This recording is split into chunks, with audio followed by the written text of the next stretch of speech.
Epe Strøymur byrja betur, og eisen sera nær vi leggja seg fram ta i Hans Paule Samuelsen kjemmer standa velfyrir og i hoppet brottsteinen.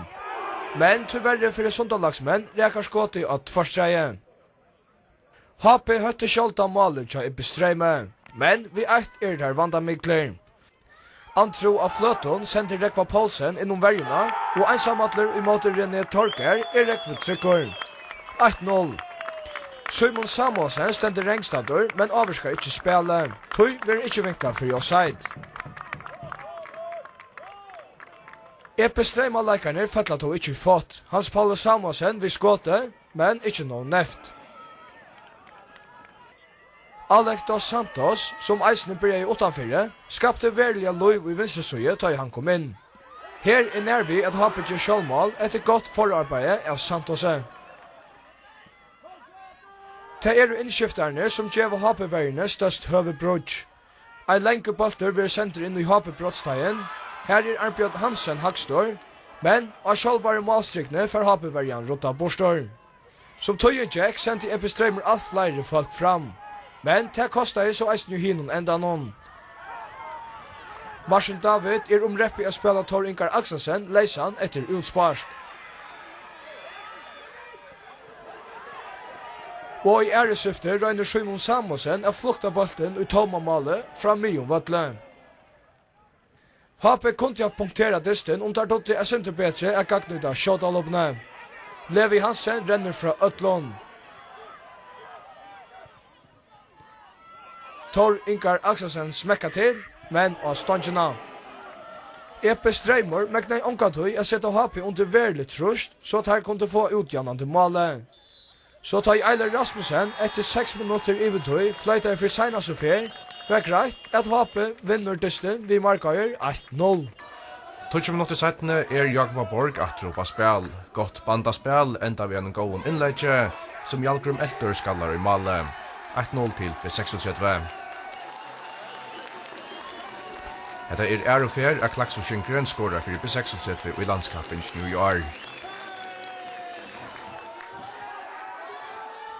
Løtta settene kunne begge Roaldur Jakobsen og Christian Morrison øtja B36 Weslena, men UF-verjan verje vel. Og stått for halvleik for Magnus Olsen en gåa målaga.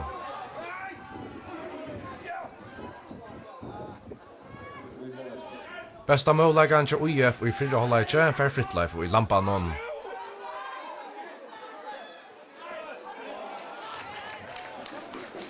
Og i 17. halvleikje byrja Rekvi Jakobsen og innskifte Øssur Dalbu å gjøre seg.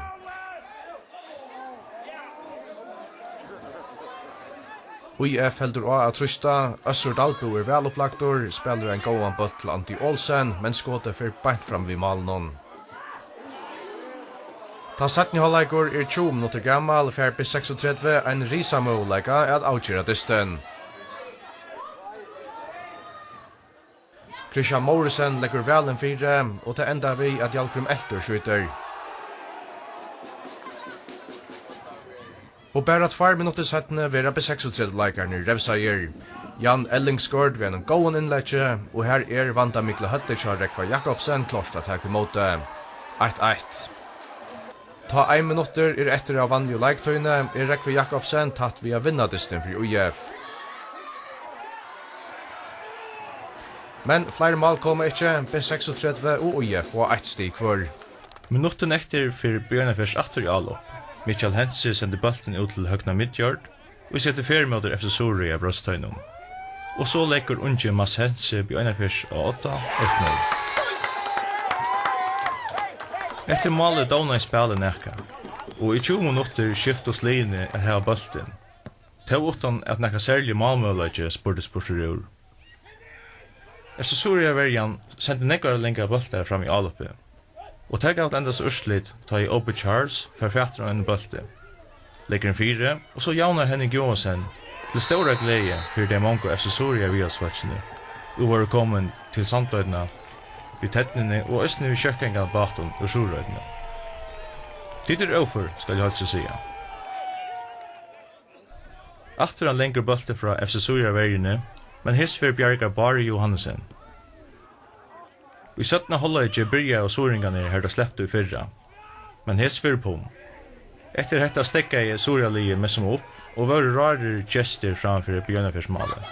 Distren mittel oppflyttarline var ikkje mestre av hørn og spjallet, men tatt av rest av 20 minutter av distren, tekker han støva seg opp, her mengerast høyter. Her det Obi Charles, og fyrir nekka herlet inn I en kroppstakling.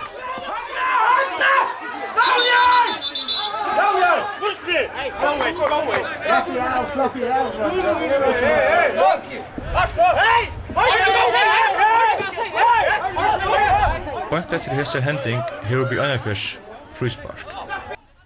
Michael Hansen sender en 4, og her en FC Soria-leikare så åhappen og hødde bøtten I mål til støvna 2-8. Av samtidig spalte soringane vi med som nødgjær verju.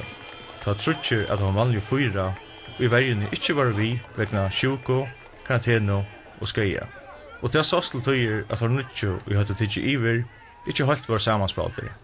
Samtingar vurstu til tøyer sera beinleispel. Ta det resta 6 minutter av distan før kjøtt bandaspel fram til vødle til, at vi Einarfjørs fær av Tottenaspark.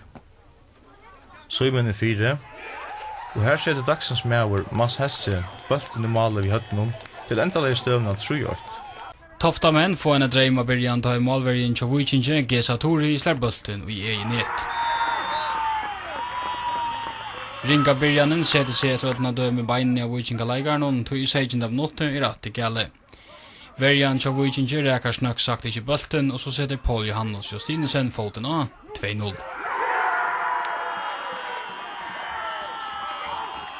Men nu det Vujkinga-leikaren vaknager. At han har et innlegg I brottstagen slipper Sjuni Olsen Leiser og så 2-1. Det var ikke einans Gesa Tori som hette utsølo, nu det Vlada Filipovic I 38-målen som ikke fer fæter av bølten, og så Jaunar Sølve Vatnhammer 2-2 og 38 minutter farner. Beint Arne Stedtjen fer vi 38 vatan vøtten. Sjuni Olsen legger inn 4, og Sverre Jakobsen kelar vi høtten, og så Vujkinga framafyrir. Toftamenn har helst haft nekva tås I Stedtjen, men det ikke for en 41 minutter lekter at truste gjør slitt.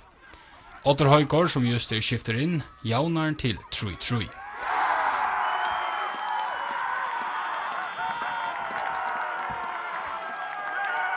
Men Gesa Tori heier verliga ringande I malen, og en affær stender Otter Høygård her han skal, og så det Toftamenn og man har 4-3.